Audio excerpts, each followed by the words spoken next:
আসসালামু আলাইকুম। সপ্তম শ্রেণীর গণিত টিউটোরিয়ালে তোমাদেরকে স্বাগতম। এই ভিডিওতে অনুশীলনী ২.৩ এর ২৫ এবং ২৬ নং সৃজনশীল ২টা সলভ করব।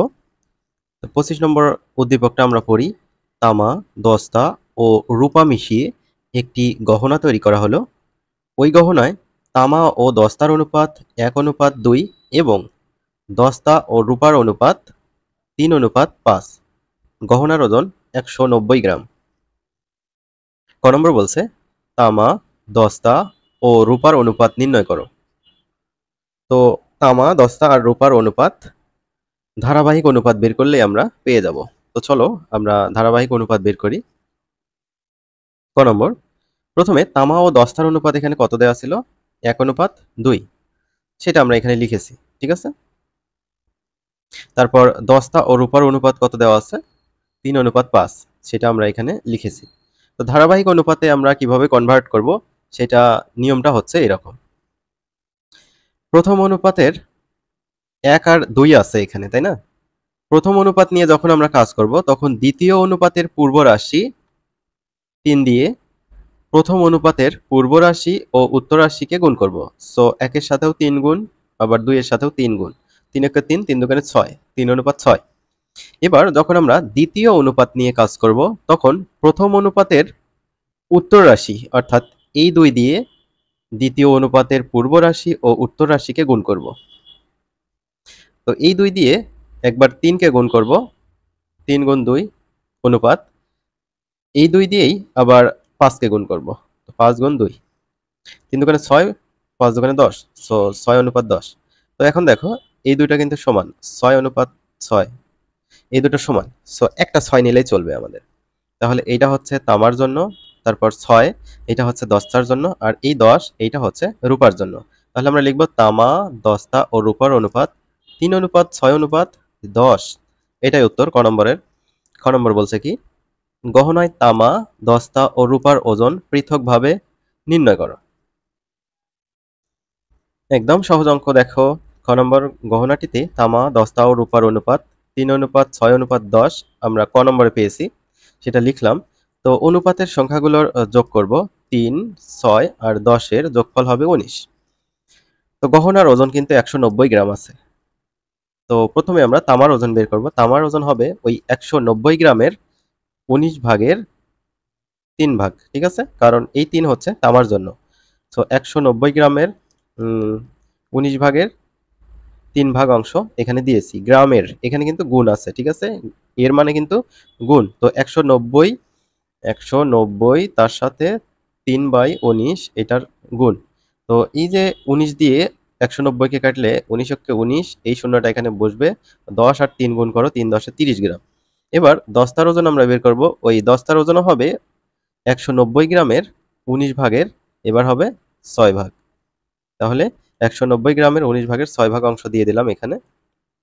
তো ১৯০ গুণ, এবার ৬/১৯, ১৯ দিয়ে এটা কাটলে হচ্ছে ১০, ৬×১০ = ৬০ গ্রাম। এবার রূপার ওজন ওই ১৯০ গ্রামের ১৯ ভাগের ১০ ভাগ অংশ হবে, ঠিক আছে। এবার হবে এই যে এই ১০ ওপরে যাবে। তো ১৯ দিয়ে ১৯০ কে কাটলে ১০, ১০ আর ১০ গুণ করলে ১০×১০ = ১০০ গ্রাম। তাহলে গহনায় তামার ওজন ৩০ গ্রাম, দস্তার ওজন ৬০ গ্রাম, রূপার ওজন ১০০ গ্রাম, অর্থাৎ এই তিনটাই উত্তর। গ নম্বর, ওই গহনায় কি পরিমাণ দস্তা মেশালে তামা ও দস্তার অনুপাত ১:৩ হবে? তো আমরা জানি না কি পরিমাণ দস্তা মেশাতে হবে। তো ধরে নেব যে এই পরিমাণ দস্তা মেশালে তামা ও দস্তার অনুপাত ১:৩ হবে। তামা ও দস্তা, তাই না? তাহলে তামা হচ্ছে ৩০ আর দস্তা হচ্ছে ৬০। এটা একটু খেয়াল রাখতে হবে। তাহলে আমরা প্রথমে এখানে লিখতে পারি যে তামা অনুপাত দস্তা সমান কত আছে? ১:৩। তো তামা হচ্ছে ৩০ গ্রাম আর দস্তা হচ্ছে ৬০ গ্রাম সমান ১:৩। আমরা লিখেছি ওই গহনায় ক গ্রাম দস্তা মেশালে তামা ও দস্তার অনুপাত ১:৩ হবে। তো এখানে দস্তা কত আছে? ৬০ গ্রাম। এর সাথে ক যোগ করে দিতে হবে। তাহলে ৬০ এর সাথে ক কি করে দিতে হবে? যোগ করে দিতে হবে। তো এই লাইনটাই আমরা এখানে লিখেছি, ঠিক আছে। তো অনুপাত মানে ভগ্নাংশ। তো ৩০:৬০ আছে। তো ৩০:৬০ যোগ ক আছে। তাহলে হবে ৩০ ভাগ ৬০ যোগ ক সমান ১:৩ আছে, ১/৩ হবে। এখন আমরা কোনাকুনি গুণ করব, অর্থাৎ আর গুণ করব। একের সাথে যদি এই কোনা গুণ করো 60 গুণ ক, এটাই হবে। অপর কোনা গুণ করে সমানের আর এক পাশে রাখবো। 3 এর সাথে 30 গুণ করলে 3 × 30 = 90। এখানে ক এর মানটা আমরা বের করব। 60 যোগ আছে ডান পাশে গেলে বিয়োগ হবে, 90 এর সাথে এটা বিয়োগ হবে, তাহলে 60 এখানে বিয়োগ করলে হবে কত? 30। তাহলে ওই গহনায় 30 গ্রাম দস্তা মিশালে তামা ও দস্তার অনুপাত 1:3 হবে। এটা গ এর উত্তর। এবার 26 দেখো, রাসেল একজন ঘড়ি ব্যবসায়ী। তিনি একটি ঘড়ি 625 টাকায় বিক্রয় করায় 10% ক্ষতি হলো। ক নম্বর, ঘড়িটি বিক্রিতে কত টাকা ক্ষতি হলো? বিক্রিতে কত টাকা ক্ষতি হলো সেটা আমাদের বের করতে বলছে। 26-এর ক, মনে করি ঘড়িটির ক্রয় মূল্য 100 টাকা, এটা ধরে নিতে হবে।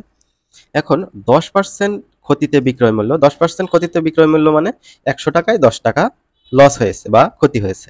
সো এই যে শতকরা মানে যেহেতু 100, 100 থেকে 10% ক্ষতি মানে 10 বিয়োগ হয়ে যাবে। 100 থেকে 10 বিয়োগ করলে হবে 90 টাকা। যদি এখানে বলতো 10% লাভে বিক্রয় মূল্য, সো 100-র সাথে তখন 10 যোগ করতে হয়। এখানে ক্ষতিতে বলছে তাই 100 থেকে বিয়োগ করতে হবে। এখন আমাদের কিন্তু ক্ষতির পরিমাণটা বের করতে বলছে, ঠিক আছে? তো আমাদের বিক্রয় মূল্য কিন্তু এখানে 90 টাকা, এটা বাম পাশে রাখবো আর ক্ষতিতে ডান পাশে রাখবো। তো বিক্রয় মূল্য 90 টাকা হলে ক্ষতি 10 টাকা, কারণ এই যে দেখো 10% ক্ষতিতে বিক্রয় মূল্য 90 টাকা। এবার বিক্রয় মূল্য 1 টাকা হলে ক্ষতি কমবে। সো 1-এর উপরে 90 আছে, 90 কিন্তু 10-এর নিচে এসে ভাগ হবে, তো 10/90 হলো। এবার কিন্তু 625 টাকায় বিক্রয় করছি ঘড়িটা, তো 625 টাকায় বেশি কি হবে? বেশি ক্ষতি হবে। সো এই যে 10/90 ছিল, বেশি যেহেতু ক্ষতি হবে, সো এটা উপরে যে কি হবে? গুণ হবে। আমরা যদি এখানে কাটাকাটি করি, 10-কে 10, 9×10 = 90, তাহলে 625/9 এটা থাকলো, দেখতে পাচ্ছ? তো এখানে 9 দিয়ে যদি তুমি হচ্ছে 625-কে ভাগ করো, তাহলে মিশ্র করে উত্তরটা রেখে দিতে হবে। তাহলে 9, 6 নং 54, 7 নং 63, ওটা বেশি হয়ে যায়। তো এটা বিয়োগ করলে কত হয়? 6 আর 2 8, 8 85, তাই না? তাহলে 9, 9, 9, 9 81, এখানে বিয়োগ করলে 4, এই 4 উপরে যাবে, আর ভাগ করলাম 9 দিয়ে, 9 হচ্ছে নিচে। তো দেখতে পাচ্ছ এটাই হচ্ছে ক্ষতির পরিমাণ। এবার খ নম্বর দেখো, বলছে ঘড়িটির ক্রয় মূল্য কত? ক্রয় মূল্য কত? আমার কাছে কিন্তু ক্ষতি আছে, বিক্রয় মূল্য আছে, ক্রয় মূল্য বের করা সহজ। এখানে ঘড়িটির বিক্রয় মূল্য হচ্ছে 625 টাকা, আর ক হতে পাই ঘড়িটির বিক্রিতে ক্ষতি হয়েছে 69 টাকা, তারপর সামথিং পয়সা হবে, এটা এত টাকা। তাহলে ক্রয় মূল্য আমরা কিভাবে বের করব? ক্রয় মূল্য বের করতে গেলে কি করতে হবে? বিক্রয় মূল্যর সাথে ক্ষতিটা যোগ করে দিতে হবে। বিক্রয় মূল্য হচ্ছে 625 আর ক্ষতি হচ্ছে 69, সমস্ত 9/4 ভাগ। সো এই যে পূর্ণ সংখ্যা যেগুলো আছে সেটা যোগ করে দিই। 69-এর সাথে 625 যদি আমরা যোগ করে দিই, তাহলে কত হয়? 70, 80, 90। তাহলে এটা একটু যোগ করে দিই, ঠিকঠাক আছে কিনা। 625 তার সাথে 69 যোগ করে দিলাম, 694, ঠিক আছে। 694, আর হচ্ছে এই যে এখানে যে প্রকৃত ভগ্নাংশটা আছে এটা থেকে যাবে, এত টাকা উত্তর।